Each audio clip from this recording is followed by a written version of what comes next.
played the entire thing, and the deal is, if you watch it, there's a lot of pauses because he struggles to read the teleprompter. And it's just the way he is. It's just always how he is spoken, or sprechen, as he wants to say. But I did not know previous to this video that he had some kind of connection or affinity for the Russian people. So it was a learning experience. They didn't kill my dad. Some background on Arnold's mentality. First of all, Vladimir Putin only follows 22 people on his Twitter feed. And yes, Vladimir Putin Twitter hasn't banned Vladimir Putin. Putin is still on Twitter as president of Russia, unironically. And one of the 22 people he follows is Schwarzenegger. And they have met in the past. You know, he also follows another American film star who's huge in Chechnya and Russia. And I mentioned this a couple of weeks ago, is Steven Seagal. And I think Putin follows Seagal. So Putin follows Schwarzenegger because they have a lot of things in common. For instance, their dads didn't think that they were their kids. This is, a fun Arnold Schwarzenegger psychological background fun fact. His dad didn't believe that Arnold was his son. And his dad was very abusive towards him. So to get self-worth, he, got immersed in the most narcissistic, quote, sport that there can be, and that's bodybuilding. And so Arnold tells a story about a world-famous Russian weightlifter, not a bodybuilder, a weightlifter. That Arnold idolized as a kid. Him. And named Vasilov. And when he was 14, there was a world weightlifting championship in Austria, and someone, not his dad, took him to go see the guy and then meet him backstage. I don't want to play the entire thing. Here's Arnold. I know that your government has told you that this is a war to denazify Ukraine. Denazify Ukraine. This is not true. Ukraine is a country with a Jewish president, I might add, whose father's 3 brothers were all murdered by the Nazis. Probably your dad. You see? Yeah, I think if they see it might be effective. The main thing that he did was he came clean about, look, my dad was in the Wehrmacht. My dad was wounded in Leningrad because, and that's kind of the connection with Putin. Putin is from Leningrad. His dad was a submariner in World War II, but Putin grew up in an absolute hellscape because the siege of Leningrad was over 700 days. They wind up eating like severed limbs from the wounded. I mean, really, for real. It was that dire as the Germans surrounded Leningrad, including Gefreiter Schwarzenegger, little Private Schwarzenegger. As people, and then they shelled Leningrad for 700 something days. And if people lost limbs, I mean, really, there's stories about this. Obviously there are no dogs or cats left. Even the rats got out and all that. But just an absolute hellscape in Leningrad during World War II. And his dad was part of that. And so connecting with the Russians, saying, listen, my hero growing up was your world famous weightlifter, because that weightlifter wound up getting into politics in Russia, after the fall of the Soviet Union and the whole thing. But Schwarzenegger talks about how he, as a 14-year-old Austrian, he had a poster of the guy in his room, and his dad told him to take it down, and he refused, and he got in a fight with his dad.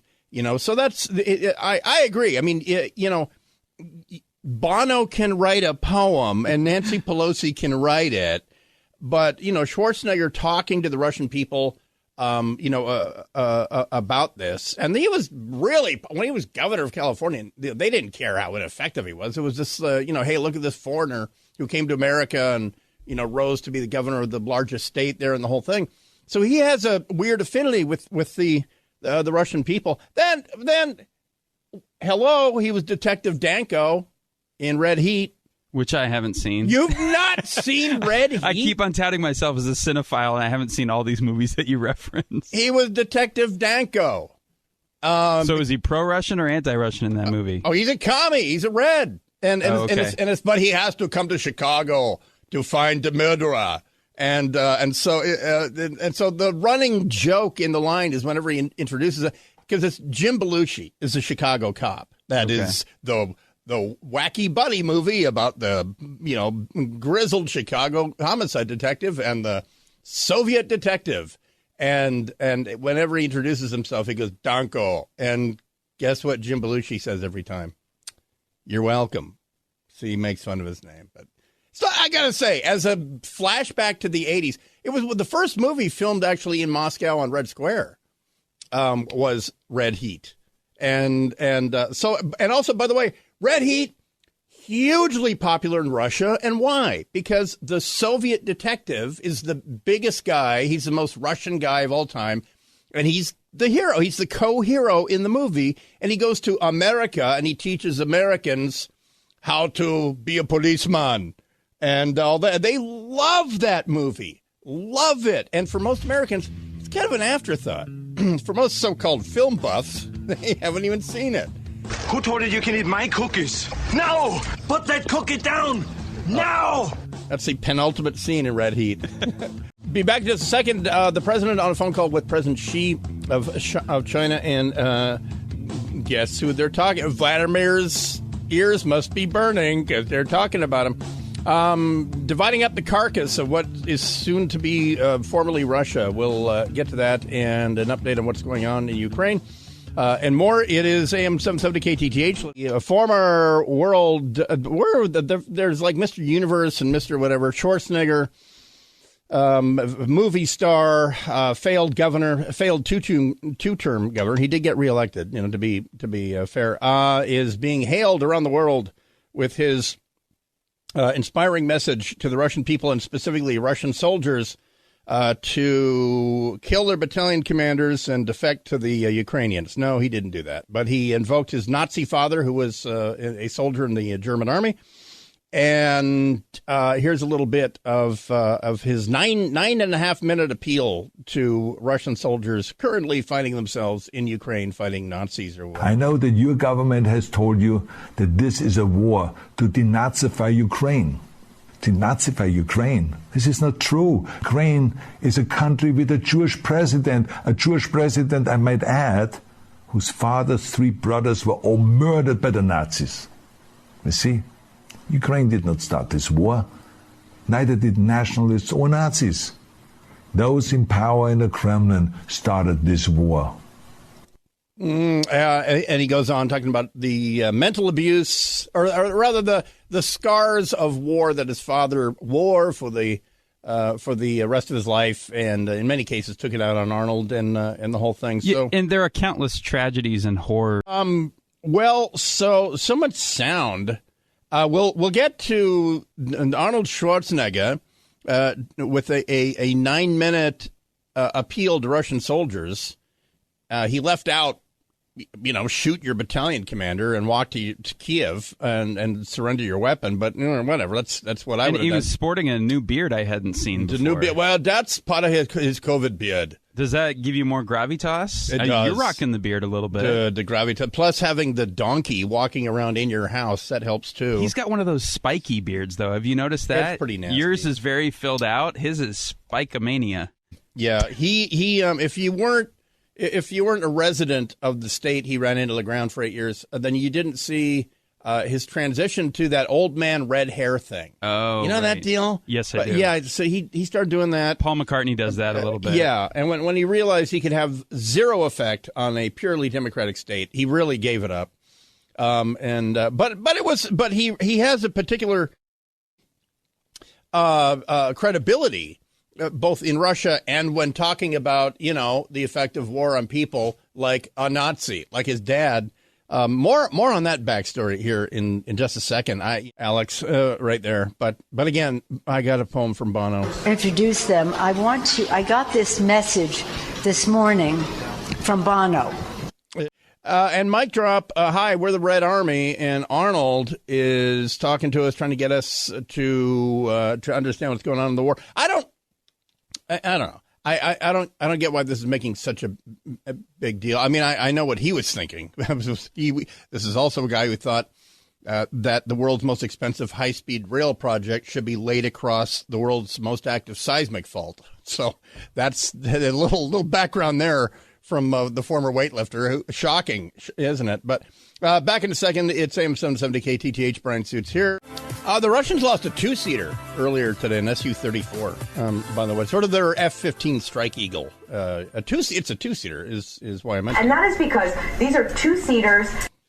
Well, so it's making the rounds this morning. I think one of the worst broadcasting decisions, I retweeted the Schwarzenegger speech. He's talking to the camera, and it's you, and he's connecting, he thinks, and all that. And then there was what's called a two shot. There was an off-angle second camera recording his speech to the Russian soldiers. And that whole thing. And it was really well done. But so I'm driving in this morning, and on MSNBC, they play it uncut. Oh, wow. That's 10 minutes. 9 minutes, 30 seconds, something like that. They played the entire thing. And the deal is, if you watch it, there's a lot of the pauses because he struggles to read the teleprompter. Sure. And one of the 22 people he follows is Schwarzenegger. And they have met in the past. He also follows another American film star who's huge in Chechnya and Russia. And I mentioned this a couple of weeks ago, is Steven Seagal. And I think Putin follows Seagal because Seagal is the murderous jihadist that Putin put in charge in Chechnya. Ruslan Kadyrov was assassinated. So his son took over and is equally murderous and jihadist. Anyway, Seagal goes over there and dances and stuff. It's really bizarre. And so Putin follows Schwarzenegger because they have a lot of things in common. For instance, their dads didn't think that they were their kids. This is, a fun Arnold Schwarzenegger psychological background fun fact. His dad didn't believe that Arnold was his son.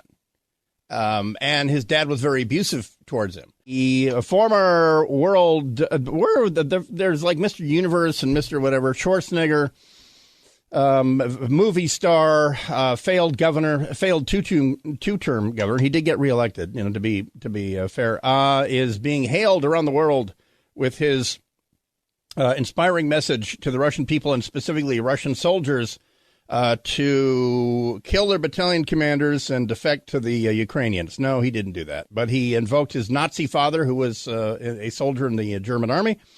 And here's a little bit of his 9.5 minute appeal to Russian soldiers currently finding themselves in Ukraine fighting Nazis. I know that your government has told you that this is a war to denazify Ukraine. Denazify Ukraine. This is not true. Ukraine is a country with a Jewish president, I might add, whose father's 3 brothers were all murdered by the Nazis. You see, Ukraine did not start this war. Neither did nationalists or Nazis. Those in power in the Kremlin started this war. And he goes on talking about the mental abuse, or rather the scars of war that his father wore for the rest of his life, and in many cases took it out on Arnold and the whole thing. So, yeah, and there are countless tragedies and horrors with the war in Ukraine, and I think we should not forget that another tragedy in all of this is Russian conscripts that are 19, 20 years old that have been told, it's a noble thing to fight and die for your country, and you're going to denazify a region. We all see through a glass darkly.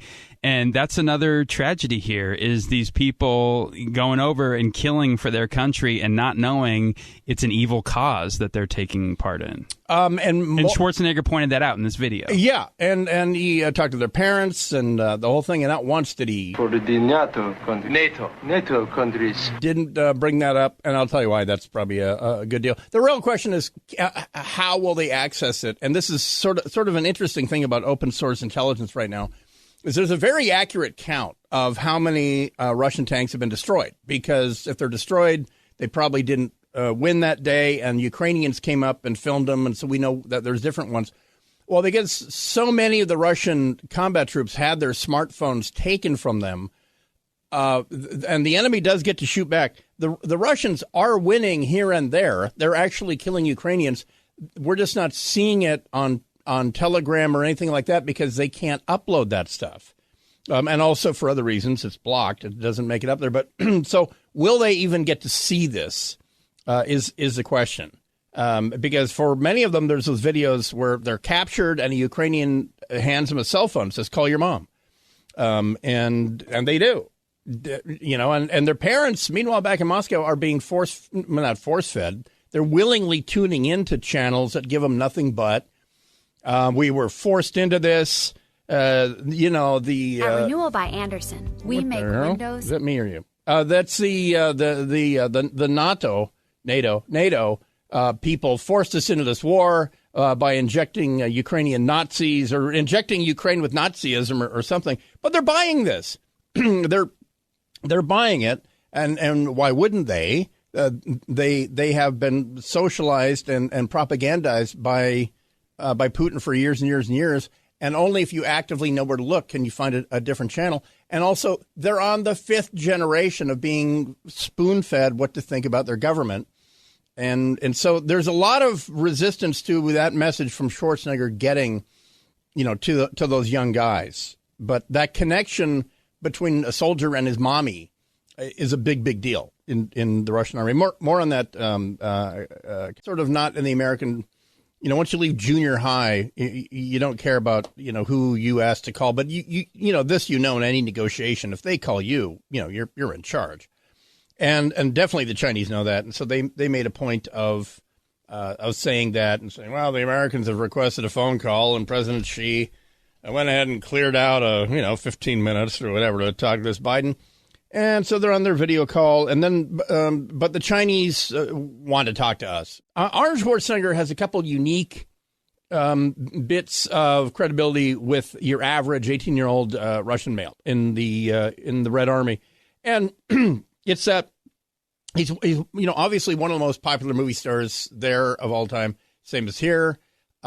His dad was a soldier in Russia, except his dad was part of the army that invaded. And no, not Napoleon's.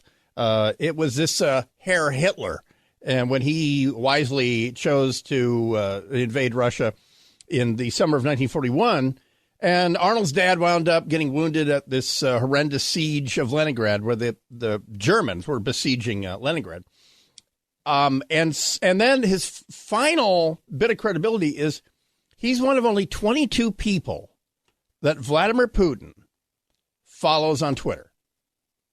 For real. By the way, I just retweeted a story about natural gas from the South China Morning Post, because the Chinese are raising alarm bells about what's going on, because it turns out the Chinese love eating, just like we do. They find it crucial. And the other reason I retweeted the story, if you click on it, is because of the author's name. And it's not a dish at a restaurant, and it's not my club name. But anyway, click on that story at Dark Secret Place. Click on the story. Like I said, I only retweeted it so that you read the author's name out loud. Because if I do, I get suspended, and I'm the bad guy. All right, so Schwarzenegger is making worldwide headlines because he did a 9-minute 16-second speech to the Russian soldiers in the Ukraine. Here's a we'll dip into the start, the middle about his dad, and then the end about Putin being a bad guy. Hello, everybody, and thank you for sharing your time with me. I'm sending this message through various different channels to reach my dear Russian friends and the Russian soldiers serving in Ukraine.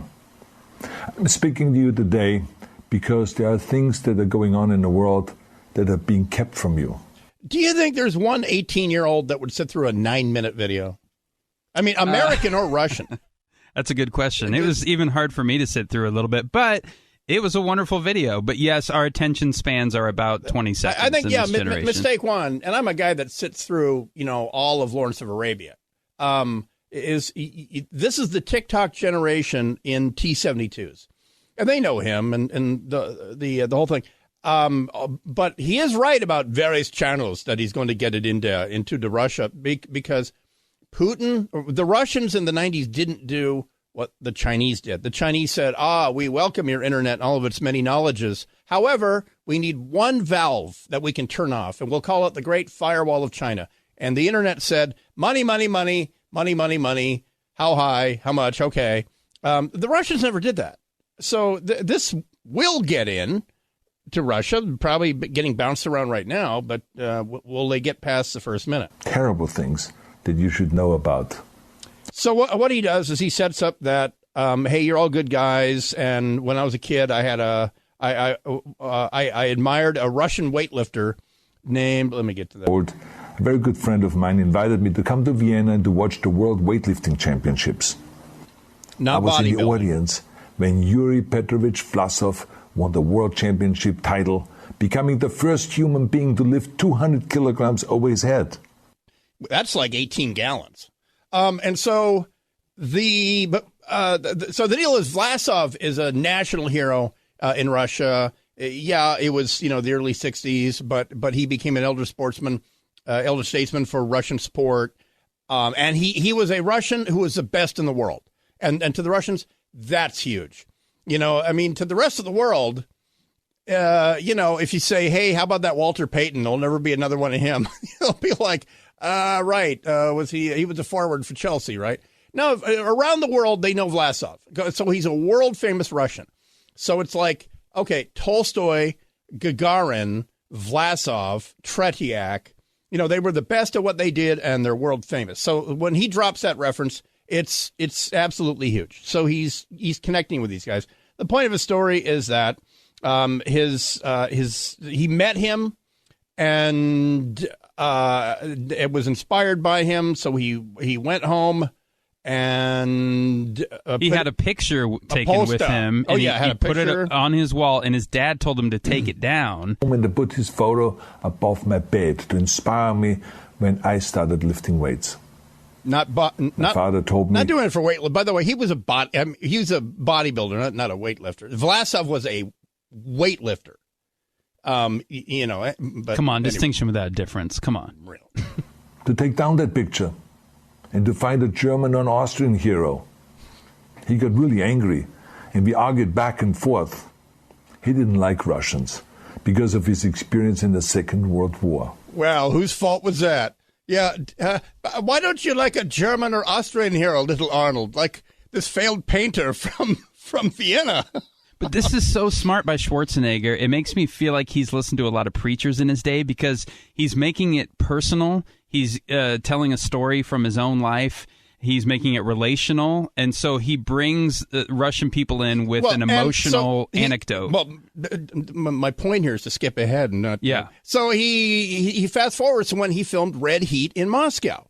Which was the first film, 1988, filmed, physically in Moscow. Remember, Russia hadn't collapsed yet, and so he got to meet his great hero. Doing the filming of Red Heat, which was the first American movie allowed to film in Red Square. Now, he and I spent the whole day together. He was so thoughtful, so kind, and so smart, and, of course, very giving. He gave me this beautiful blue coffee cup. He holds up the beautiful blue coffee cup. So he's laying out his cred. You have it. That's like. So there I was, and Michael Jordan taught me how to shoot threes, and I went back to Mongolia, and for years and years. So he's got the credibility. So he brings it home. He has a call to action for Russian soldiers not involving assassinating their battalion commanders.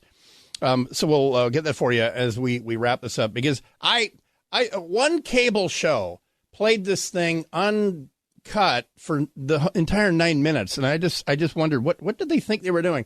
Then I thought they kind of oversold it, but anyway, it's gone super viral. It's got over 1 million likes on Twitter, which is almost unheard of within 24 hours. Here's his appeal to Russian troops. Should we play it now? No, we're going to take a break. We'll do it on the we'll wrap it up because this is we're on the whack. We're going to give it a Marshawn. It's AM 770 KTTH here. Let's get back to Arnold. And by the way, here's the environment that the Russian soldiers are living in right now. Without access to their phones, they're having to bounce rumors off each other and things like that, rumors of what is going on. And there's never any hopeful rumors when you're in that position. Because the reality, by the way, is horrendous. There's an entire unit from 8 time zones to the east, from Vladivostok on the Pacific coast of Russia, because the Russian military drafts regionally. They're not going to use a plane ticket to fly to Moscow. Anyway, this unit was wiped out on March 2nd and 3rd because they were tactically idiotic, and they didn't know that they were facing people who, even though they didn't have tanks, they had a shoulder-fired missile that was going to wipe out tank after tank after tank. And their mommies haven't heard from them. They had their phones. They talked to their mommies on February 21st and 22nd, 23rd. All of a sudden, on the Russian Facebook, VK, for contact, they started sharing the fact that the phone call stopped. By March 3rd, the phone call stopped. And they got, so-and-so, Mrs. Yevgenovich down the street got a call from her boy, and he had a horrible story to tell. Well, the Russians are about to shut down their own social media because of this, because all these sons were killed in a 24-hour period in this one town. and even worse, because they died horribly in tanks. Local feral dogs went into the destroyed vehicles and began pulling the bodies of their 18-year-old sons out, between the well-done ones and the rear. This really happened. This is really how armored warfare works. It's horrible. And they're getting that. So they shut that down. So anyway, Schwarzenegger now, in his address to Russian soldiers, he boils down the number one bitch for a soldier, and it's you're being lied to. Anyway, let me give it to Marshawn. The Russian government has lied not only to the citizens, but to its soldiers. Some of the soldiers were told they were going to fight Nazis. Some were told that the Ukrainian people would greet them like heroes. And some were told that they were simply going on exercise. They didn't even know that they were going into war. And some were told that they were there to protect ethnic Russians in Ukraine. None of this is true. The fact is that Russian soldiers have faced fierce resistance from the Ukrainians who want to protect their families and their country. When I see babies being pulled out of ruins, I think that I'm watching a documentary about the horrors of the Second World War, not the news of the day. Now let me tell you, when my father arrived in Leningrad, he was all pumped up on the lies of his government. Pumped up? I just got the reference. He didn't wink or anything. That's right. why I was really surprised. It's like I thought he was going to make a bumped up, but anyway. When he left Leningrad, he was broken, physically and mentally. He lived the rest of his life in pain. Pain from a broken back, pain from the shrapnel that always reminded him of these terrible years, and pain from the guilt that he felt. To the Russian soldiers listening to this broadcast, you already know much of the truth that I've been speaking. You've seen it with your own eyes. I don't want you to be broken like my father. Now, this is where I think that his appeal is to Russian soldiers, and I agree with you. I think it's good if they get it, if they're able to access it, and then the ultimate, buried in the middle of this is the ultimate hypocrisy of the entire thing that you guys have been sent on, and your buddy from down the street was dragged out of his arm is being eaten by a dog. Because some Ukrainian shot a British missile at his mighty tank and the whole thing. And here's the central hypocrisy. I know that your government has told you that this is a war to denazify Ukraine. Denazify Ukraine? This is not true. Ukraine is a country with a Jewish president, I might add, whose father's 3 brothers were all murdered by the Nazis. You see? Ukraine did not start this war. Neither did nationalists or Nazis. Those in power in the Kremlin started this war. And Zelensky is funny in Russian. The Russians know him. Russian boys know. The comparison, the analogy would be, imagine Jim Carrey went back to Canada and was elected prime minister. And America, and dictator for life Kamala Harris said the evil Canadians are Nazis. We have to go in there. The average American 18, 19-year-old, 20-year-old soldier or Marine, they would know that Jim Carrey was in Dumb and Dumber. They know he's not a Nazi. They know he talks with his butt in Ace Ventura. It's a great point. And someone once said, people don't care what you know until they know that you care. The first 3 minutes of the video, he talks about his love for Russia and says, here's how you know why I love the Russian people. The next 3 minutes, he lays out logic, facts, and the truth. And then the last 3 minutes of the video, he ends by saying, my new heroes are the Russians protesting in the street of Moscow. I really think it's a masterclass by Schwarzenegger here, though it is long for our short attention spans for Zillennials and the like. And also it is multimedia as he's talking when he towards the end when he's talking about arrests and protests and all that. They're showing Russian police. It was that famous video of the 86-year-old survivor of the Leningrad siege, and this old woman with a poster, taking her away, and that whole thing. But anyway, if it works, it works. I hope it does. Like I say, I don't know that Arnold knows this. I mean, I think everyone knows Zelensky's Jewish, and so it's silly calling him a Nazi. But yeah, the soldiers know him. His videos are viral in Russia because they're funny, and also because he does a dead-on Putin impression. And it's like Will Ferrell doing Trump, or someone doing Biden, or something. It's viral. They knew who he was, but it's good if it gets to him. I hope it does have an effect.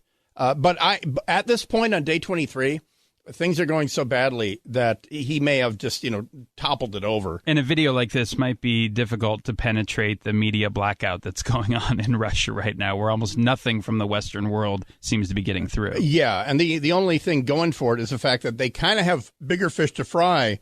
And the fact that Schwarzenegger didn't get personal about Putin, he said, your leader, you can do the right thing and all that. He should have said, like me, your father didn't even think he was your real father. And so unlike me, who got huge and became the best in the world at what I did, all you did was play judo or practice judo and get rejected by girls. And so now that you're powerful, you have mistresses all over, but you can't actually earn and keep the love of a woman. I guess Arnold Schwarzenegger wouldn't really have the right to say that, would he? So anyway. Well, there. Look at that. We gave it a Marshawn, and I would have ended with. I would have said, if you guys don't kill your battalion commanders and surrender to the Ukrainians, I'm breaking out my secret weapon. I'd like to take out those tanks. There we go. All right. Have a good weekend, everybody. Greg, have a